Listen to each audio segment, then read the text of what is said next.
Am I the idiot for refusing my brother and his pregnant wife? I, female 21, have a boyfriend, male 22, of 3 years who has ASPD. My sister-in-law who is 5 months pregnant is scared of him and wants me to end my relationship. After pestering me for days and me trying to reassure her that I have a support system and my boyfriend will be completely cut off from her child, she still wouldn't stop texting me every day to break up. Me and my boyfriend decided to fake break up until the baby is born. Today I was running an errand for my brother and his wife. Sister-in-law asked me if I'm still seeing my boyfriend, to which I answered no. She told me I made the right decision and said that she can finally have a peaceful sleep. She keeps talking about how her stress level has been going up because of my affair and she's glad she won't have to raise a kid in the presence of my boyfriend. This is where I might be the asshole. Sister-in-law asked me if I will move in with them. I answer with a simple no, and when she said she haven't stated the reason for her request and asked me to listen her out. I told her I don't really care about your reason, I won't move in with you, and walked out of the house. She texted me, saying it's unfair and cruel of me to be upset at her for trying to do what's best for everyone. She wanted me to stay with them so she can keep an eye on me and that I put her under lots of stress, which is bad for pregnancy. I feel like but also think she's pushing me too much. Edit. My brother have a talk with my sister-in-law and she have called me to apologize for her behavior. I came clean about the fake breakup. She says it's wrong of her to assume the worst in my BF. My brother asked her what would she do if their child was unfortunate enough to have the same diagnosis, and that changed her perspective, her words, but she have her concerns still and think it's best for my BF to keep his distance until further notice, and she will be speaking to her doctor about her anxiety and stress. She also offered to apologize to my boyfriend, but my boyfriend says he doesn't care about some pretty words and tells her to manage her own health, both mental and physical. Thanks everyone for your concern and advice, and to all those that made unnecessarily rude comments about my boyfriend and our relationship, learn some empathy. You're the idiot. Antisocial personality disorder is scary AF. People who have it have a major lack of regard for their safety or anyone else's, and they tend to be violent, break things and lie. And now you are lying too. Feels to me like sister-in-law is trying to get you away from a person who is dangerous. You shouldn't be dating someone that requires a support system and has to be cut off from small children. Not the idiot. Your sister-in-law is trying to manipulate you into being her live-in help. First by making sure you are single, next by getting you to move in. Don't lie to her anymore and block her number. Tell you won't be letting his wife harass you anymore. Update. As most of the comments suggested, I will talk to my brother and parents about sister-in-law's behavior. It has been a week and we are all doing mostly good. My sister-in-law has her first therapy session. She finds it nerve-wracking but believes it'll be effective. She tells me that she would randomly think about my boyfriend's diagnosis and get all anxious, and whenever she caught herself getting anxious over this, she played tavern music and drew a medieval town. I don't know the exact term, which seems to work really well to soothe her. She also gets a better sleep and the baby is healthy. I have read all the comments in my original post. Though I disagree with some of the comments about my sister-in-law, I agree that I was at fault for not setting boundaries and lying to her about my relationship. I am truly grateful for all the advices, and it was such a great insight and motivation to read about people who are in a similar situation as me and my BF. I also apologize to my BF for disrespecting our relationship. We both agree that we should no longer disclose his diagnosis to anyone. Unfortunately, we have to change our couple therapist and it's hard finding a new one. Apart from that, things are going well, and last Friday I formally met his family for the first time, which goes beyond my expectation. You're the idiot. The only thing I find you an idiot about and still consider you an idiot about is how you refuse to stand up and still are refusing to stand up for your boyfriend. You did an entire theatrics about breaking up and now excusing her behavior because you know her. Your boyfriend deserves better. Someone who isn't ashamed of him and is willing to put people in their place. Someone who doesn't make excuses for their poor behavior towards boyfriend. He deserves way better. Should she break up with her boyfriend? Let me know in the comments. Now, am I the idiot for moving my baby brother's bed to my parents and locking my door? My parents had me, male 16, kinda young, and just last year they decided to have another baby. My brother Leo is 2 months old. I love him, but he cries nonstop every night. My dad and his friends are doing some renovations to the bedroom downstairs, which was supposed to be Leo's room, but some stuff came up and it is delayed now. They told me for a little while Leo is gonna be in my room because my dad needs to get up early for work and he can't sleep if my brother is in their room. It's been annoying AF. Leo cries. It takes my mom time to get to my room, then she turns on the lamp in my room and it takes like a half hour sometimes for her to get him back to sleep. I really hate it. I've kept talking to them about when his room is gonna be ready. My parents say it's gonna be a while, but they still say no, he can't be in the room with them. Monday night I got really annoyed because my mom was knocked out, so I had to get up and change his diaper at like 3 in the morning. When it was nighttime, I moved his crib to their room and told them that I'm tired of hearing him cry all the time in my room. My mom started telling me stuff, then my dad did too when he got home. But I locked my door from inside. They gave up and said fine if that's what I want, and they kept my brother in their room. My dad was pissed the next day when he got home cause I'm sure Leo woke him up whenever my mom needed to do something.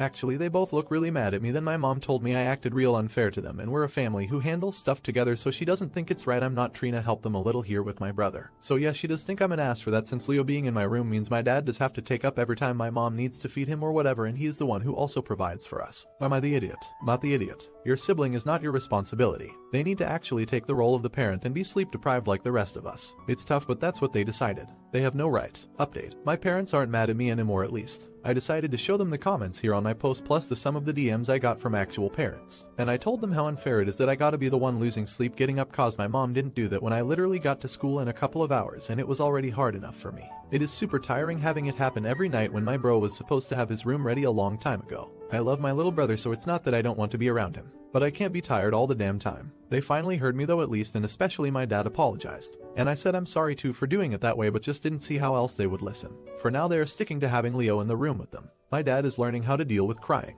but my mom took him to the living room to calm him down. Then when I'm home I try to take him more cause my mom does get super tired and cause I miss him when at school lol. So then I just have him until it's time to eat dinner. But yeah, finally some freaking sleep. That's good to hear. I know having a baby is tough, but it shouldn't fall on the older child to take care of them at night. Glad things have turned around for the better and you still try to help your mom. Not the idiot. It's awesome that things are resolved. It's definitely not your responsibility to deal with a baby that was not your decision to have. It's nice you're helping your mom after school though, that's really kind of you. Should he be more willing to help out with his brother? Let me know in the comments. Now, am I the idiot for moving my kids 1.5 hours away from my parents? 5 years ago I, female 33, had a bad divorce divided by 2 small kids. Father is not in the picture and will likely never be, as it stands. I temporarily moved in my parents to get back on my feet. In that time, my parents, kids, and I relocated across the country. Once here, we got a house to share and split everything 50/50. My parents are retired and have not made efforts to branch out. I've gotten a grad degree, friends, and a great job. After 3 years of being single, focusing on my kids, I began seeing someone greater than 1 year ago. He, 35, has a great career, excellent my kids, and we're discussing marriage. In the past months, my boyfriend, kids, and I moved in together and we're happy. In the past, there were boundary issues my parents. While my dad let me parent, my mom was very critical. I feel I'm a devoted parent, and other friends, family tell me I do a great job. My mom crosses boundaries often, and it's been noticed many times by friends and family. She can be controlling and is used to us abiding. An example would be calling me crazy and being very upset that I took the kids on vacation 5 hours away. They had a blast. Now, an opportunity has presented for my boyfriend and I to relocate to a smaller town 1.5 hours away. My boyfriend is successful in a unique line of work that's very geographically limited, and has turned down offers to live abroad, petitioning for a location closer to where we are now so my kids can stay close to family. This move is not entirely optional for him to maintain his position. My job is flexible. The town has good schools, safer and easier living. The kids are excited and had no concerns seeing their grandparents less days per week. My parents would go from seeing the kids after school to on the weekends. I broke the news to my family and they are furious. I assured them we'd be back to the city almost all weekends and they could visit anytime. They told me they never would have moved here if they knew we'd be an hour and a half away. They were devastated and felt used and abused. I never would have accepted their help if I knew I'd be expected to live within a certain radius indefinitely. I feel like I owe them for their support when I was going through the worst time of my life. I love my parents and will be forever grateful for their help. Right now, their weekday revolves around the kids. They don't have hobbies, friends, jobs, so I know it's an adjustment. I feel this is the best move for us, the kids, our careers, and peace of mind. I see a future my boyfriend, he fought to be close to us, and is committed to me and 2 kids that aren't biologically his. Am I the idiot for relocating? Not the idiot. As the mother, if you feel this move will improve your and children's lives, then go for it. It may even force your parents to make friends, get some hobbies, and enjoy a little freedom. This may even bring you closer as a family. Give the kids a chance to miss their grandparents and spend memorable quality time. Not the idiot. They're ridiculous. It's an hour and a half. No biggie. My grandkids live 7 HRS from me. I see them pretty much every other month. I wish they were only 1.5 HRS away, but life didn't work that way. Update. Long story short, not only did we not move 1.5 hours away, we ended up 15 miles away. When the pandemic affected both of our jobs, the original move from the original post never happened. After the reaction I received to that move, when the time came to discuss options after our world turned upside down in 2020, I didn't have the capacity to account for anyone's wishes but mine, my partner, and my kids. Trying to placate others with the original move got me nowhere, and things actually got worse with the control, disrespect. I started looking at the situation critically and realizing how damaging it was that my life as a grown adult was an apparent open forum for the whole family. While I never wanted to hurt them, I also saw the writing on the wall if I kept allowing that dynamic. One day during the quarantine, I had a major realization. I didn't want to grow old and look back on a life I didn't recognize. I had made so many decisions by default,